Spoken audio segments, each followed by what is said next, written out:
Welcome, everybody. It's time once again for the next chapter with Charlie Hedges as he explores turning the page on his life and yours.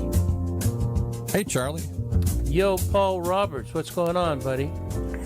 Ready for the next show? Yeah, me too. Our guest today, Kathleen Joan, is a certified life coach and first-time author of a somewhat controversial book titled From Goo to Gratitude. It's controversial because she challenges some traditional lifestyle requirements of a very conservative religious faith tradition.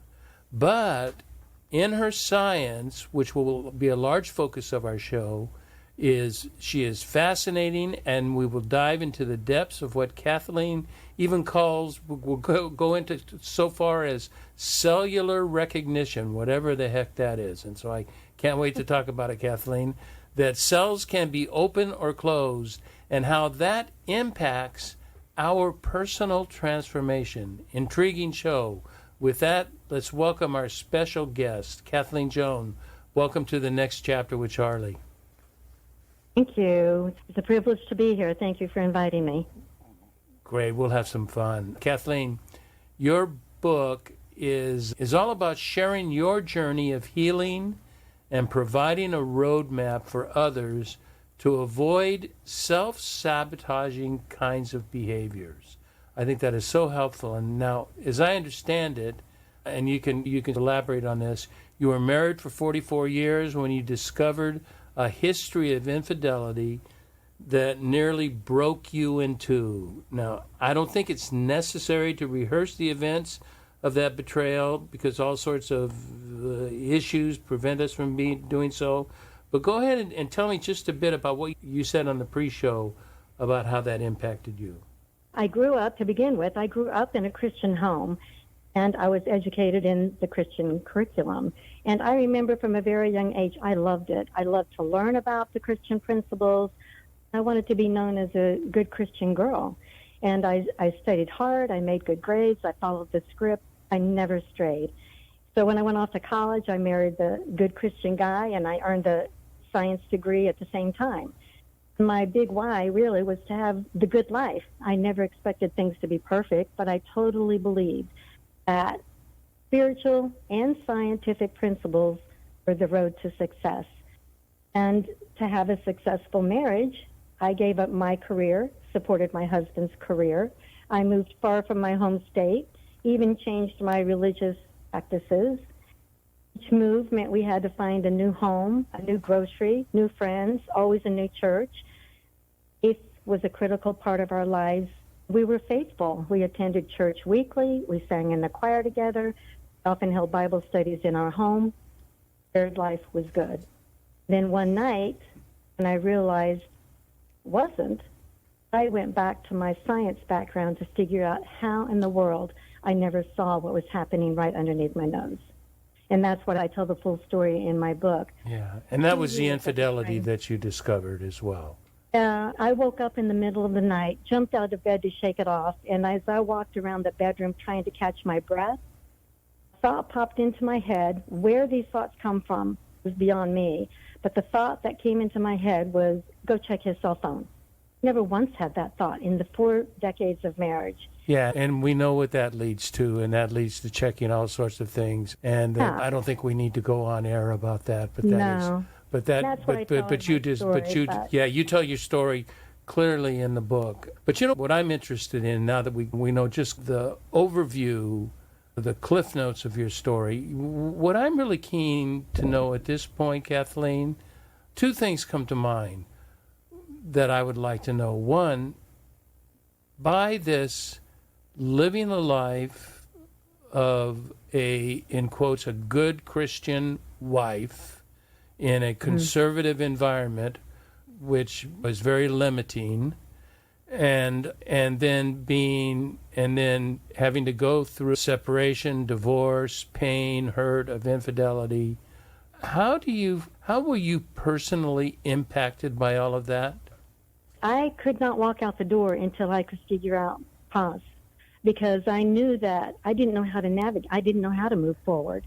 So I was following all the religious rules. So for me to figure out what to do next, I had to go back to my science to figure out, because science taught me that we lived in a cause and effect world, and we do. So I had to know the cause before I literally could move. I holed myself up in the house. I glued myself to the research. It literally created a mad scientist out of me. And that science research took me into the field of quantum physics, which is the study of light and sound. And now, you hold 2 degrees in science, right? I hold a degree in biology and a degree in medical technology. I worked in the medical field. Okay.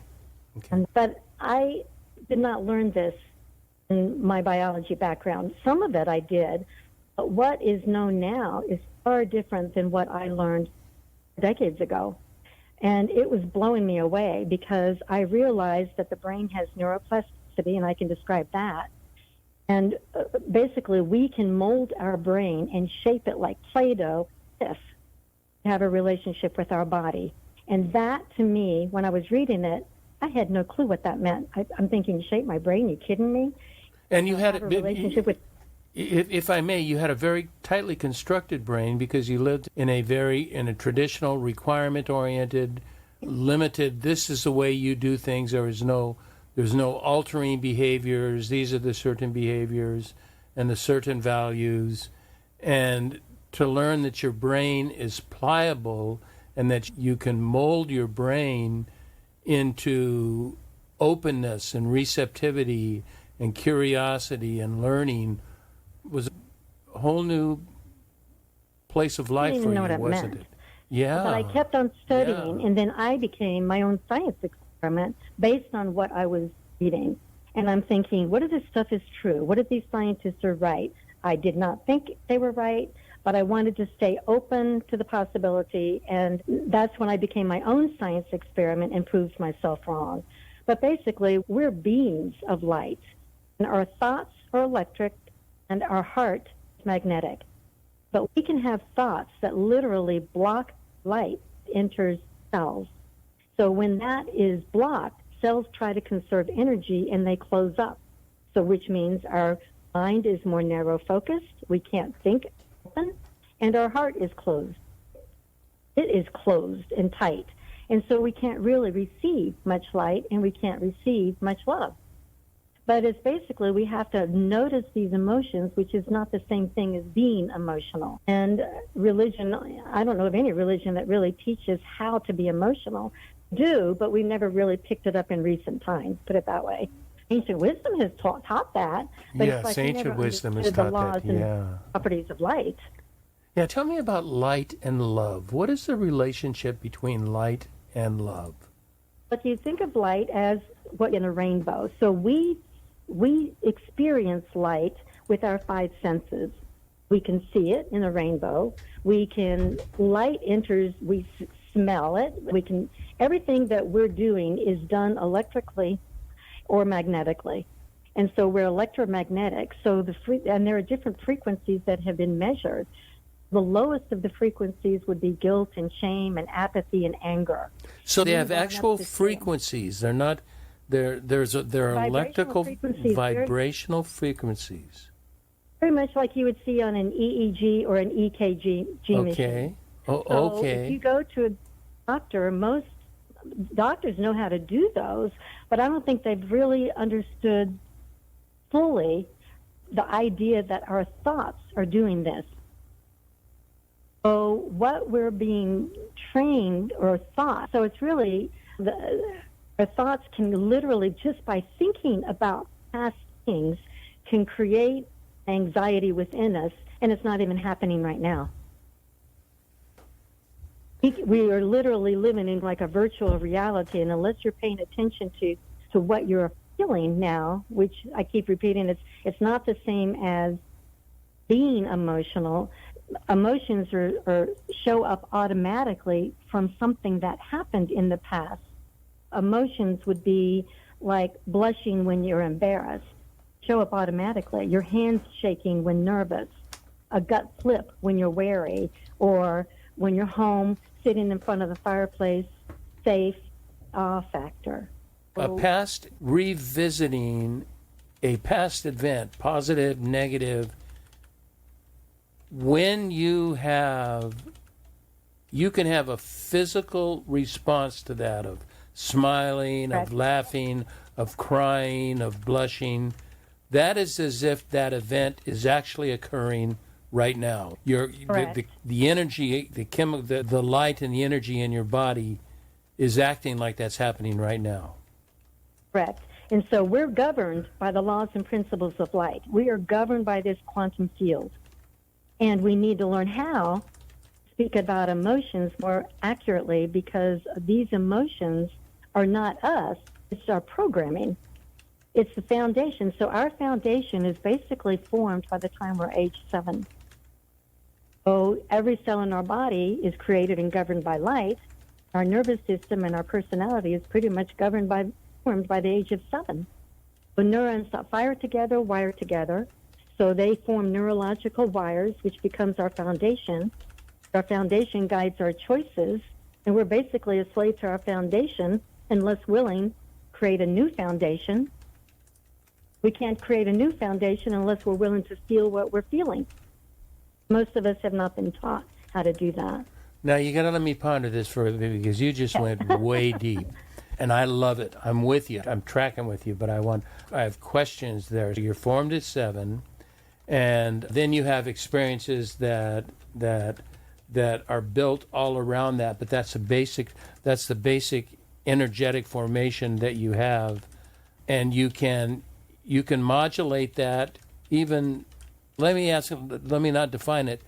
How then, or I see this as a place that neuroplasticity plays a role. Right. How then does neuroplasticity play a role? Does it reformulate that 7-year-old energetic self? Neuroplasticity is basically the ability of the brain to change and reorganize itself. It has the ability to adapt. For instance, if somebody has a stroke, doctors will say in the next 6 months, you can regain most of what you have lost if you do puzzles, if you work your brain, if you do certain things to organize it, because the brain has the ability to shift, reorganize itself.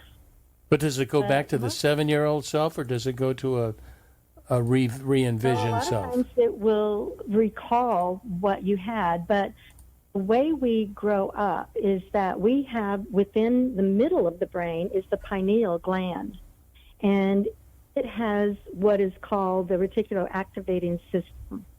And the RAS. Yeah. Is what I'll nickname it for short.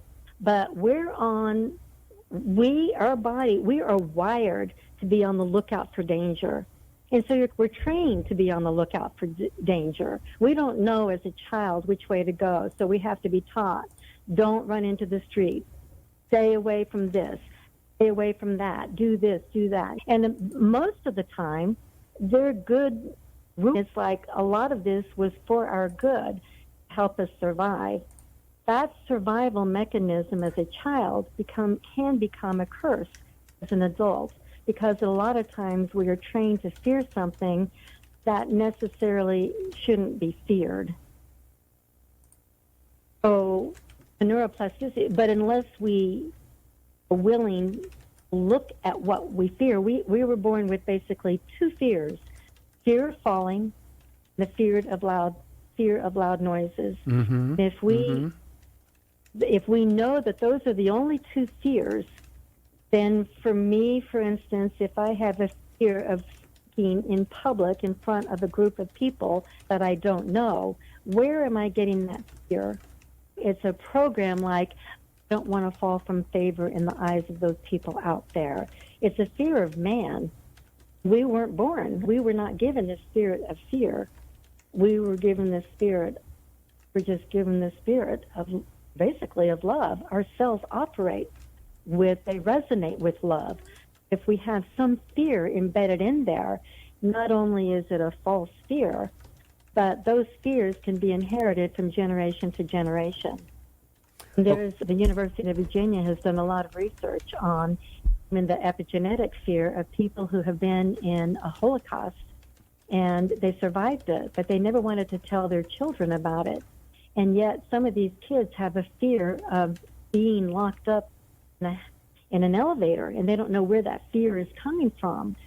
So when they go back to their history, they realize, oh my goodness, our ancestor was locked in the cell, and that fear passed down from generation to generation. Now, is that part of, I'm stuck on this, we're formed at 7 years old. Is that part of that 7-year-old formation because it's locked into where... That part was inherited.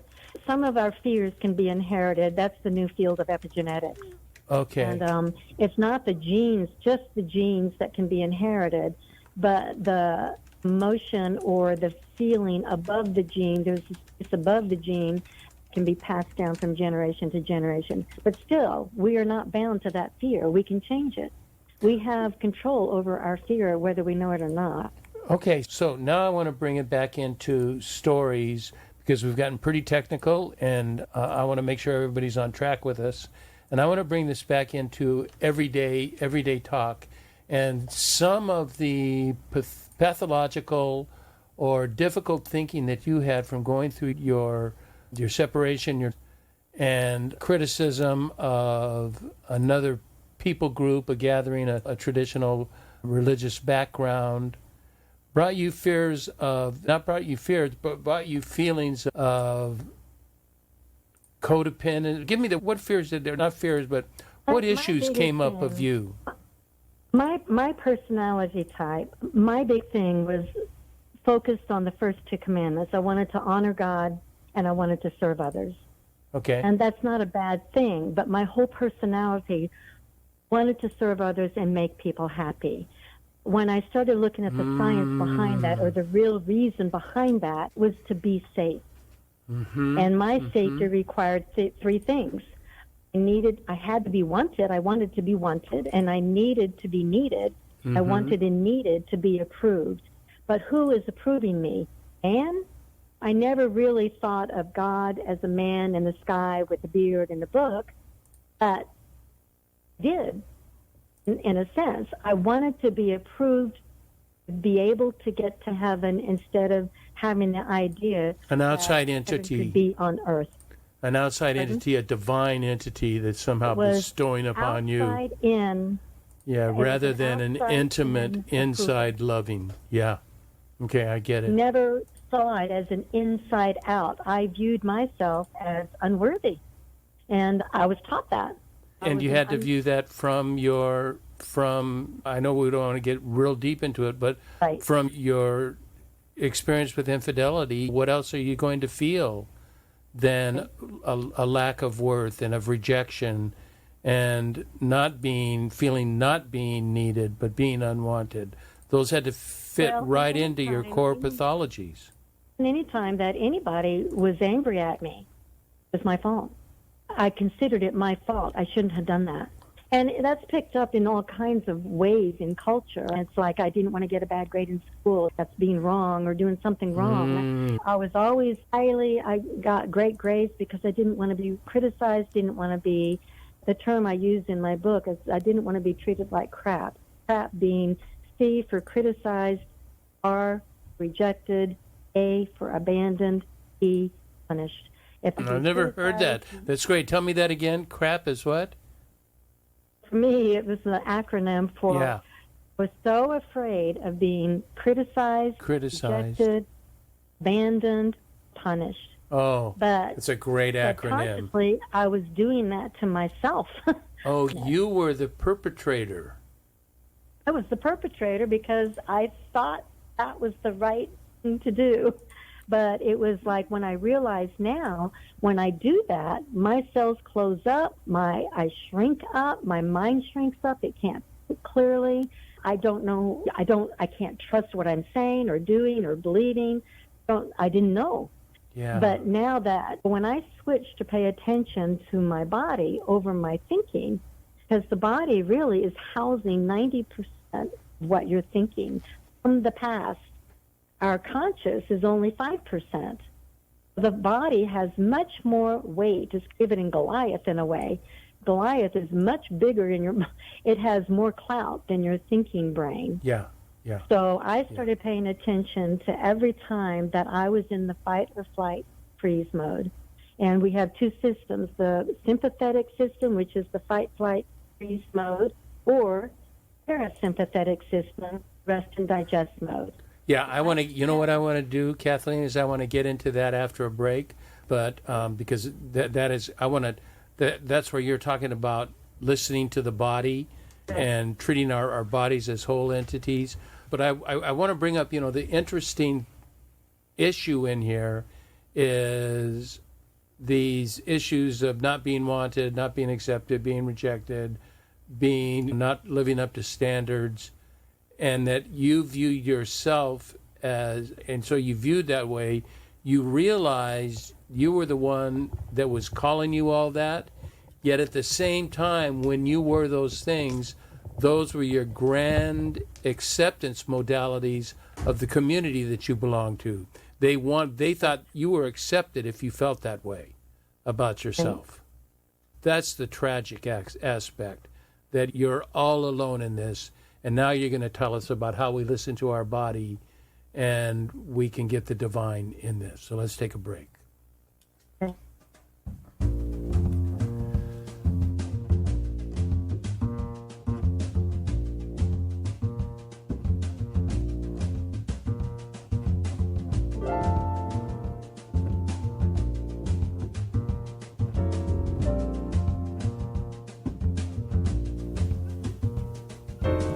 Hi, all. This is Charlie Hedges, and you're listening to The Next Chapter with Charlie and my very special guest, Kathleen Joan, who is a brilliant scientist and a deeply religious person, feeling her way through religion in new terms, but talking about values, human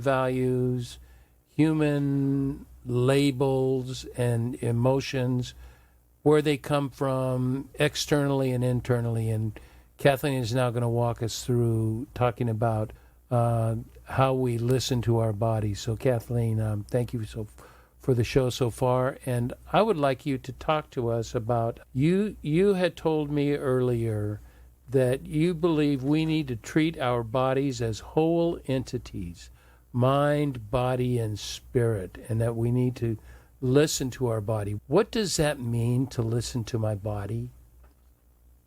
So for me, to listen to my body is to pay attention to my emotions, the emotions. Feelings are okay, and emotions are not being emotional. It's subtle cues the body is giving you, telling you what's up, and it's telling you nonstop what you're thinking if you pay attention to it. Let me stop you for a second here, just for a second, because you said something really powerful, and I want to make sure we don't miss that. You said emotions are cues. We want to look at emotions as the end result. This is what this is the defining moment.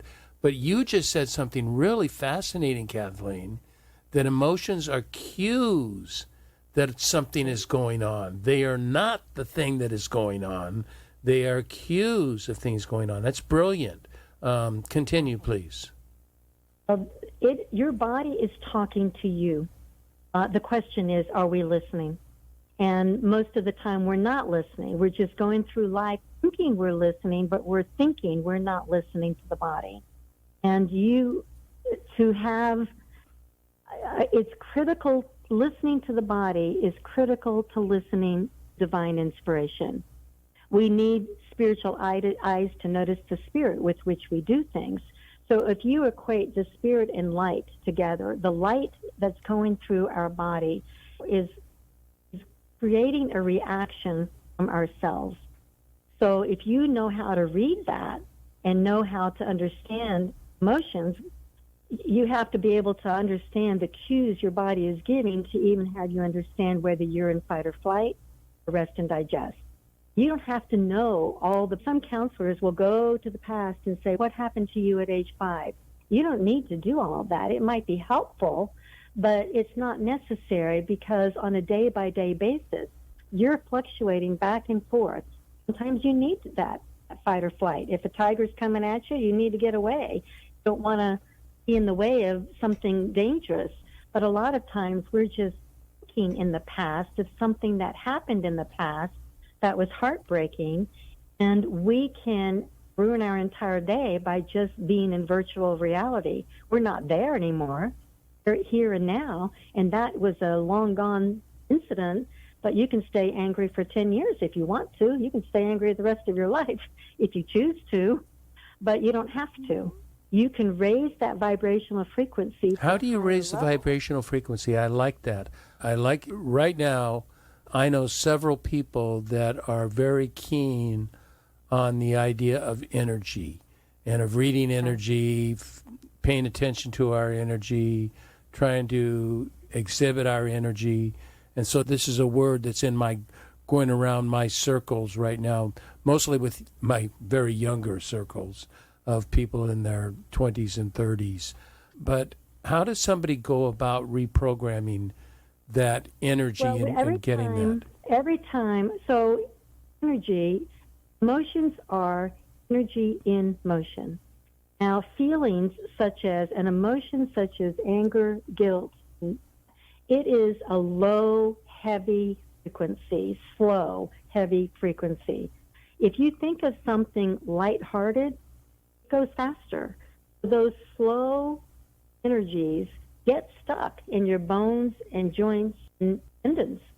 For instance, if I wake up in the morning and I realize my shoulder is tight, something is stuck there, and I can literally take my breath and gently breathe into that area and loosen it up with just your breath. Now, sometimes if I notice somebody is speaking and it's making me angry, I use the acronym STOP.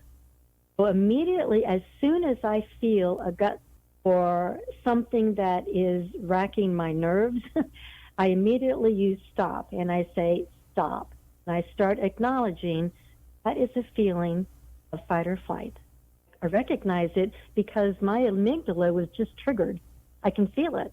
You can feel the cortisol almost running through your system because it immediately gives you a jolt. I stop. That was the S. T, I take a few deep breaths. I'm nice to myself because I just recognized an emotion that's not me, not resonating with my soul, at least. I come back to neutral or the rest and digest mode. Basically, I just come back to that neutral space, and I observe what I'm experiencing for like 90 seconds. And when I come back to zero, proceed. The P is to proceed when I'm calm. Because if you try to make a decision quickly in that fight or flight mode, you're going to get a response. Anger. Right. I never respond that way. I always come back to neutral and respond in calm.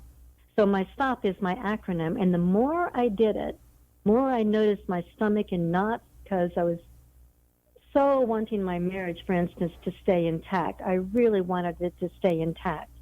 Every time I came back to neutral saying, I can't control him, I can only control my nervous system. This is his, mine is mine.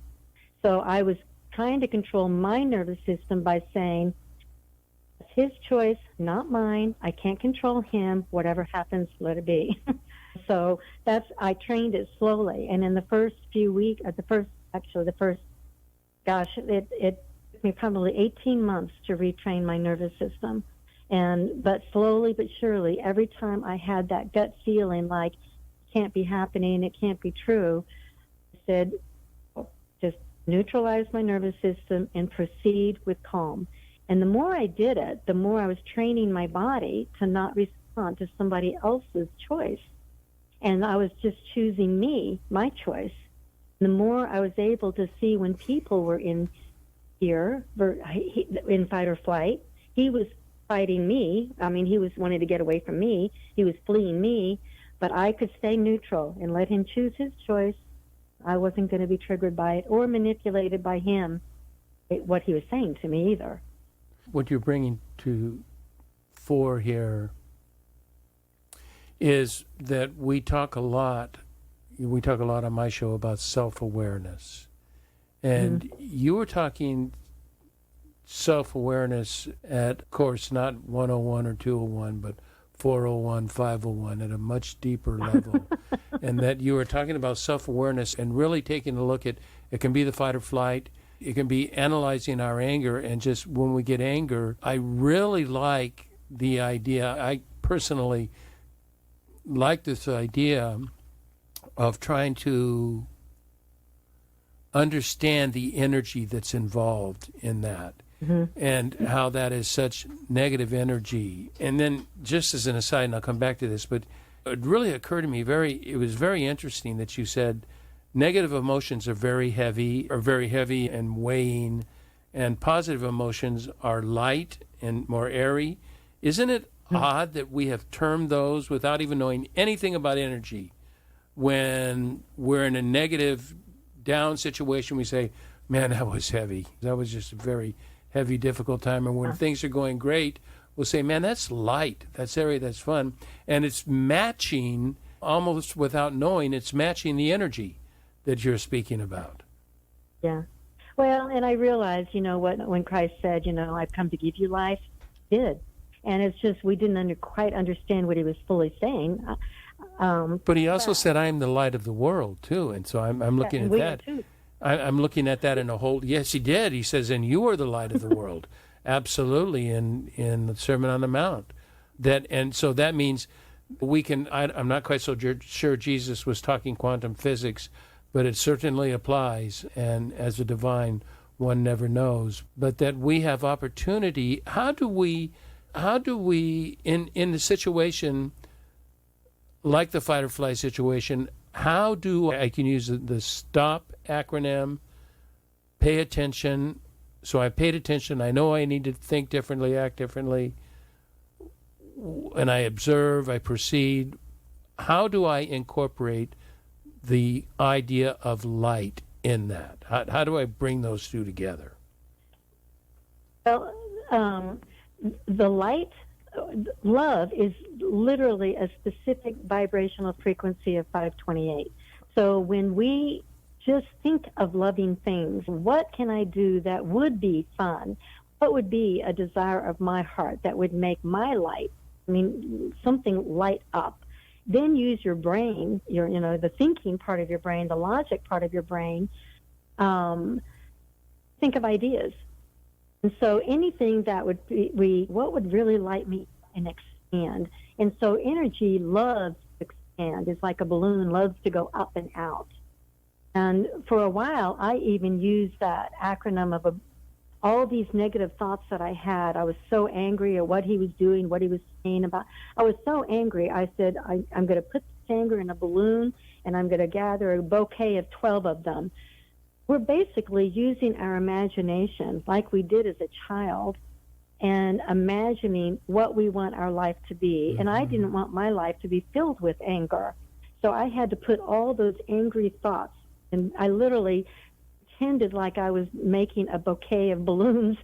And then finally I got my bouquet and I said, okay, I'm letting it go and I'm not going to pick it up again. Just give it to me. It was like giving it to God. Let him figure out a way to do something with that. What a beautiful for me in metaphor, my life, Kathleen. I'm going to live happy. That's a beautiful metaphor, Kathleen. I love that. I absolutely love that. But it's going back to our childhood imagination. What do you want to do when you grow up? And imagination, we lose that ability to imagine as we get older because we're filled with a lot of black and white ideas and a lot of knowledge. And knowledge is great. But at the same time, in order to create a life we love, we have to go back to our imagination and figure out what lights us up. Our DNA is something specific.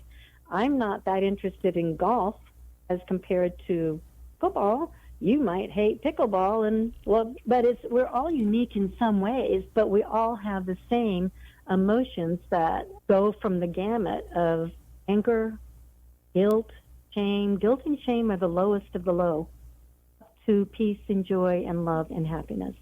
Guilt and shame.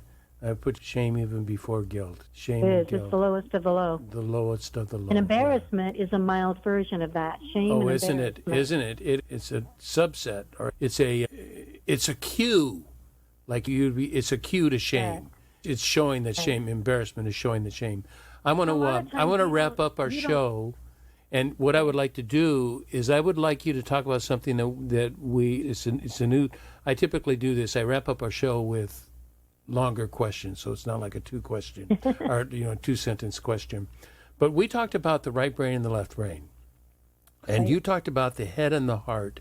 And I really liked your idea about reading the body and understanding our bodies and understanding the typical, especially American modality of working through the head or the left brain.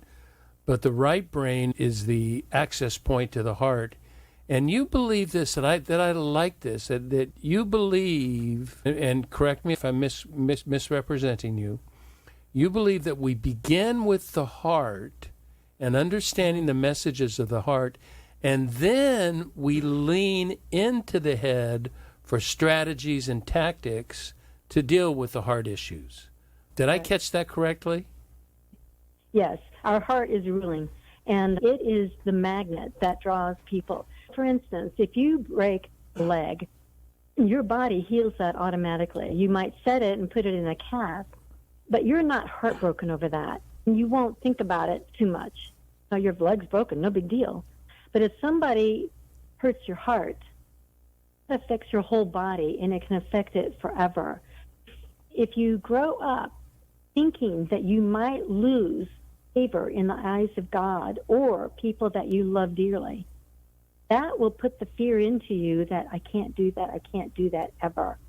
So a lot of times we do things for other people because deep down we need their love too.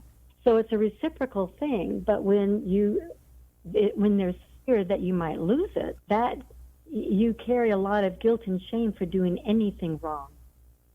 And the grace is gone, really. At that point, the grace of God, where is it? It's not around anymore because you're filled with guilt and shame that you might have missed mark, which is the definition of sin, which we all do. So it's like you have to almost forgive yourself for being human and saying, this is the human condition. And the human condition is not perfect. We have to work our way through it and love it at the same time. And you know what the divine condition is? Forgiveness and yeah. resurrection is the divine condition. If our condition is broken, the divine condition is to resurrect. Kathleen Joan, what a fun time it was chatting with you today. Goes fast. It really went fast. Yeah, you are so bright, and you've got such creative ideas. I love it. Thank you.